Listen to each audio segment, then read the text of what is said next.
আচ্ছা, কেউ একজন নামাজ পড়ে না কেন? আমি তোমার সম্পর্কে বলছি না, আমার প্রিয় ছেলে বা প্রিয় মেয়ে। শুধু প্রশ্নটি নিয়ে চিন্তা করো যে মানুষ কেন নামাজ পড়ে না। এর অনেকগুলো উত্তর থাকতে পারে, আর এই প্রশ্নের উত্তর আল্লাহর কাছেও আছে। উত্তরটা খুবই ভয়ঙ্কর। এই উত্তরটি আমি খুতবার শুরুতে পড়েছি। তিনি বলেন, ফালা সাদ্দাকা ওয়ালা সাল্লা ওয়ালাকিন কাযযাবা ওয়া তাওয়াল্লা। সে আসলে সত্য গ্রহণ করেনি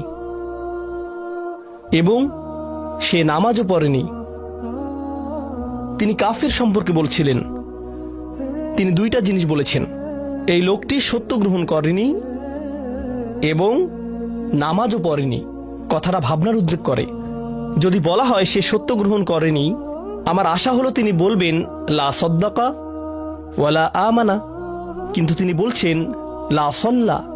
এর মানে হলো আল্লাহর সত্য গ্রহণ করার ব্যাপারে তোমার অন্তরে কিছু একটা মিসিং আছে। না না না, বাচ্চাটা বলে আমি আল্লাহকে বিশ্বাস করি, আমি মুসলিম। হ্যাঁ, তুমি এখানে মুসলিম, তোমার মাথায়।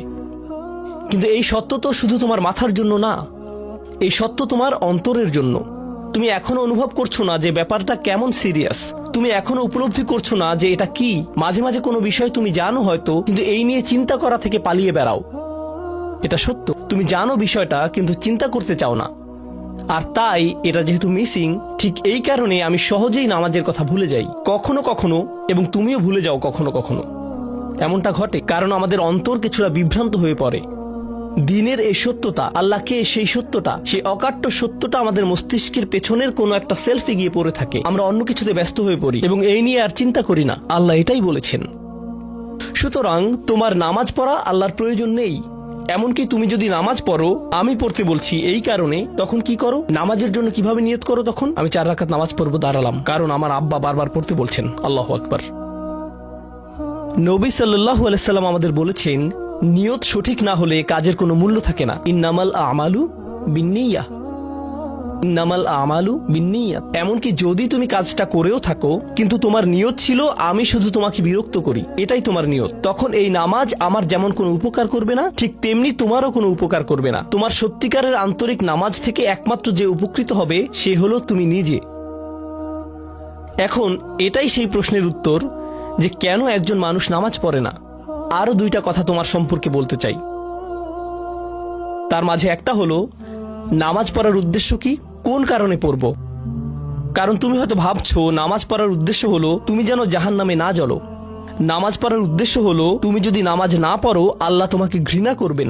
নামাজ পড়ার উদ্দেশ্য হলো তুমি যদি নামাজ না পড়ো তুমি শাস্তি পাবে, অথবা তুমি আর মুসলিমই থাকবে না, ফেরেশতারা তোমাকে অভিশাপ দিবে। সমস্ত নেতিবাচক বিষয়। আল্লাহ ওই সমস্ত উদ্দেশ্যের কথা উল্লেখ করেননি। নেতিবাচক কিছু থেকে মুক্তি পাওয়া নামাজের মূল উদ্দেশ্য নয়। নামাজের মূল উদ্দেশ্য হলো ইতিবাচক কিছুর দিকে ছুটে চলা, এটাই নামাজের উদ্দেশ্য। এমন 2 ছাত্রের মধ্যে পার্থক্য জানো? একজন লেখাপড়া করে যেন সে ফেল না করে, আর অন্যজন লেখাপড়া করে কারণ সে ওই সাবজেক্টটা পড়তে ভালোবাসে। একজন ছাত্র পড়ালেখা করছে পজিটিভ কিছুর জন্য, আর অন্যজন পড়ালেখা করছে কারণ সে এমন কিছু থেকে বাঁচতে চাচ্ছে যা নেগেটিভ। একজন কর্মচারী তার চাকরিটাকে দারুণ ভালোবাসে, আর অন্য একজন কর্মচারী শুধু চায় সে যেন চাকরিটা না হারায়। তারা একই চাকরি করছে, একেবারে অভিন্ন চাকরি, কিন্তু একজন চাকরিটা করতে পেরে কি যে খুশি, কত যে আনন্দ তার, আর অন্যজন খুবই হতাশ, সবসময় মনমরা ভাব। কেন? কারণ তাদের একজন এটা করছে ক্ষতিকর কিছু থেকে মুক্তি পাওয়ার জন্য, আর অপরজন এটা করছে উপকারী কিছুর দিকে ছুটে চলার জন্য। আল্লাহ কোরআনে যখন আমাকে নামাজ সম্পর্কে বলেছেন যে কেন আমাদের নামাজ পড়া দরকার, তিনি মুসা আলাইহিস সালামকে এই উত্তরটা বলে দিয়েছেন। যখন তিনি তার সাথে সাক্ষাৎ করেছিলেন তিনি বলেছেন, আকিমিস সলাতা লিযিকরি, আর আমাকে স্মরণ করার উদ্দেশ্যে নামাজ কায়েম করো। তোমার নামাজ ঠিক রাখো যেন তুমি তোমার রবকে স্মরণ করতে পারো। আমি তোমাকে ইতিমধ্যে বলেছি যে তোমার আমার সম্পর্কটা খুবই সীমিত, কিন্তু তোমার সাথে আল্লাহর সম্পর্কটা অনেক আগে থেকে শুরু হয়েছিল, আর তার সাথে তোমার এই সম্পর্কটা অনন্তকাল ধরে বলবৎ থাকবে। তাই সেই সম্পর্কটির কথা স্মরণে আনা আবশ্যক, কারণ ভালো যত কিছু তোমার কাছে আসে তা আসে ওই সম্পর্কটা থেকেই। সামান্য কিছু ভালো জিনিস তোমার বাবার কাছ থেকে আসে, কিছু কিছু ভালো জিনিস, কিন্তু সকল ভালো জিনিস যা তোমার কাছে আসে তা আসে একমাত্র ওই সম্পর্কটির কারণে। যদি তুমি চাও সকল উপকারী জিনিস তোমার জীবনে অবস্থান করুক, তখন তোমাকে অবশ্যই তার কথা স্মরণ করতে হবে, যার নিকট থেকে সকল কল্যাণের আগমন ঘটে, যার নিকট থেকে সকল নিয়ামতের আগমন ঘটে, সকল রিজিকের আগমন ঘটে, সকল হেদায়েতের আগমন ঘটে। আর তাই আল্লাহ বলছেন, সর্বোত্তম যে উপায়ে তুমি এটা করবে তা হলো নামাজের মাধ্যমে তুমি আমাকে স্মরণ করবে। এজন্যই তোমার নামাজ পড়া দরকার। আচ্ছা, পরিশেষে এজন্যই তোমার এটা করা উচিত, কিন্তু তুমি এটা করছো বলেই সঠিক নিয়ত সহকারে আল্লাহ বলছেন, কেবল এখানেই শেষ নয়, এর কিছু উপকারিতাও আছে।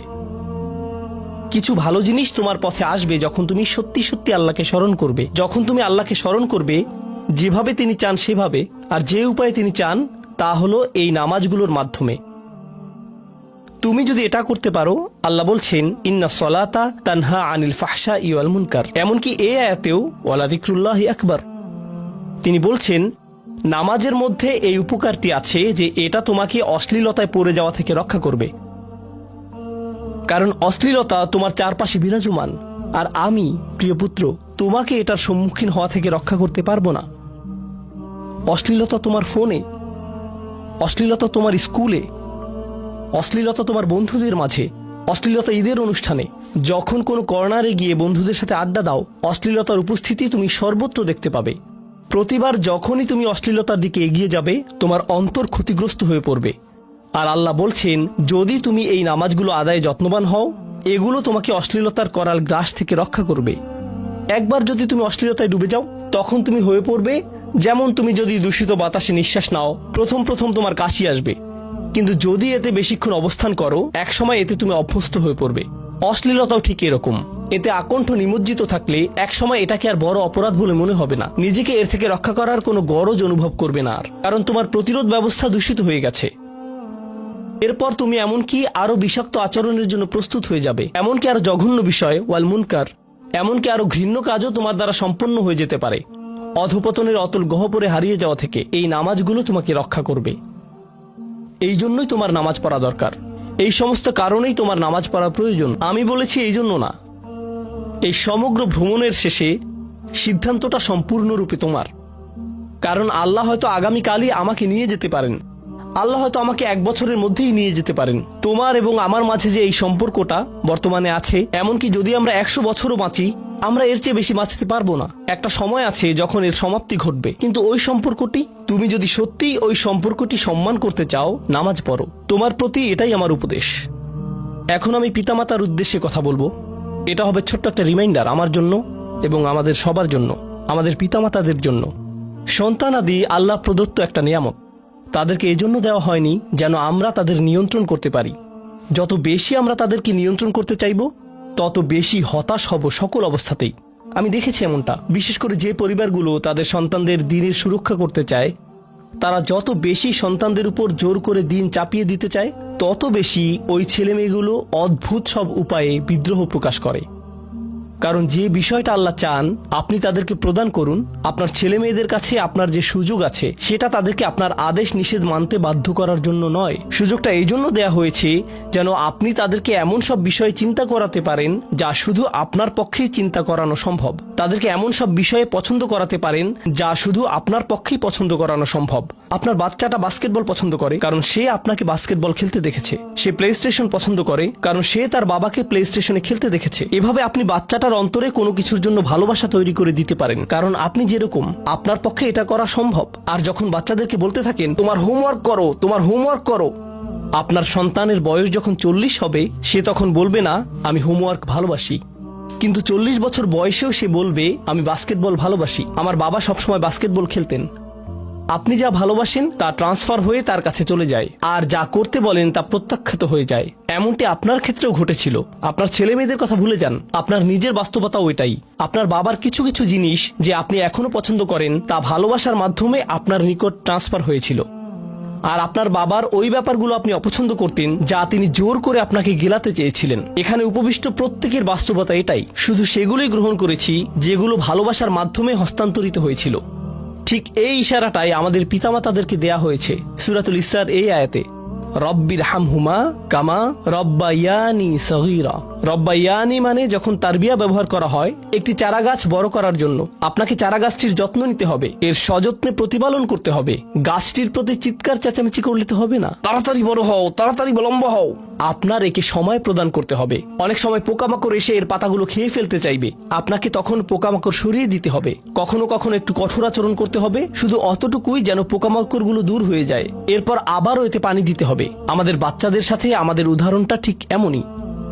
ঠিক এ কারণেই আমরা আমাদের মাতা পিতার জন্য এই দোয়াটা করি। আমি দোয়া করছি আল্লাহ যেন আমাদের সন্তানদেরকে হেদায়েত দান করেন, যা শুধু তার পক্ষেই দেয়া সম্ভব। দোয়া করছি আল্লাহ তাদের অন্তরে ইস্তিকামা প্রদান করুন, যেন তারা তাদের জীবনে সঠিক সিদ্ধান্ত নিতে পারে। আরও দোয়া করছি আল্লাহ তাদেরকে ইব্রাহিম আলাইহিসসালামের দোয়ার মতো করুন, যা তিনি আমাদের সবার জন্য করেছিলেন। রব্বি জাআলনি মুকিমাস সলাতি ওয়া মিন যুররিয়াতি। হে আমার রব, আমাকে সালাত কায়েমকারী বানান এবং আমার বংশধরদের মধ্য থেকেও। আল্লাহ তাআলা এখানে উপস্থিত পিতামাতাদেরকে, আমাকে সহ সবাইকে এমন দৃষ্টান্তে পরিণত করুন যে আল্লাহকে ভালোবাসে এবং যে নামাজকে ভালোবাসে, যেন আমাদের ছেলেমেয়েরা নামাজের প্রেমে পড়ে যায় আমরা যেভাবে নামাজকে ভালোবাসি তা দেখে। বারাকাল্লাহু লি ওয়া লাকুম ফিল কুরআনিল হাকিম ওয়া নাফা'নি ওয়া ইয়্যাকুম বিল আয়াতি ওয়াজ যিকরিল হাকিম।